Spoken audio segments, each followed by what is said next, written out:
সেই দিন আর বেশি দূরে নয়, যেদিন আমার মৃত্যুর খবরটা ভেসে আসবে মসজিদের মাইকে, আর আমার নিথর দেহটা দেখে মানুষ আফসোস করে বলবে, কালকেও দেখেছিলাম এই মানুষটাকে মুচকি হেসে কথা বলতে, তবে আজ হঠাৎ এমন হলো কেন? মানুষটা বড্ড ভালো ছিল।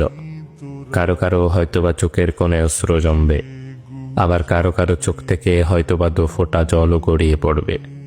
আবার অনেকেই খুশি হয়ে বলবে, যাক, ভালোই হলো, আপদটা বিদায় হয়েছে। বেঁচে থাকতে কি কম জ্বালিয়েছিল? ব্যস্ততার কারণে আমার অনেক কাছের মানুষরাও হয়তোবা আমার জানাজায় উপস্থিত হতে পারবে না। আবার অনেক দূরের মানুষও শত ব্যস্ততার মাঝেও ছুটে আসবে আমাকে শেষবারের মতো বিদায় দিবে বলে। লুকিয়ে থাকবো আমি 3 টুকরো সাদা কাফনের আড়ালে। কেউ কেউ ছুটে আসবে আমাকে শেষবারের মতো একটুখানি দেখবে বলে।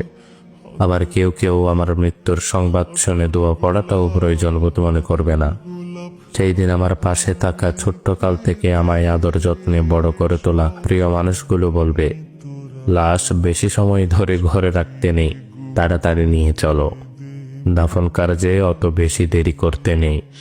শত কষ্ট উপেক্ষা করে তৈরি করা আমার সাজানো গোছানো জীবনের সমস্ত সম্পর্ক, টাকা পয়সা, গাড়ি বাড়ি, জায়গা জমি ইত্যাদি কিছুই আর আমার থাকবে না।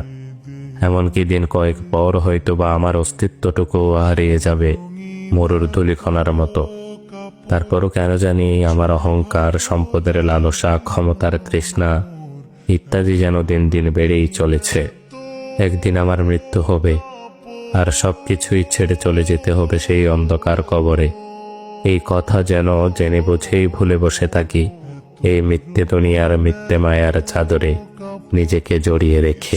ভালো লাগে না মোর সাদা কাপড়, সাদা কাপড়, সাদা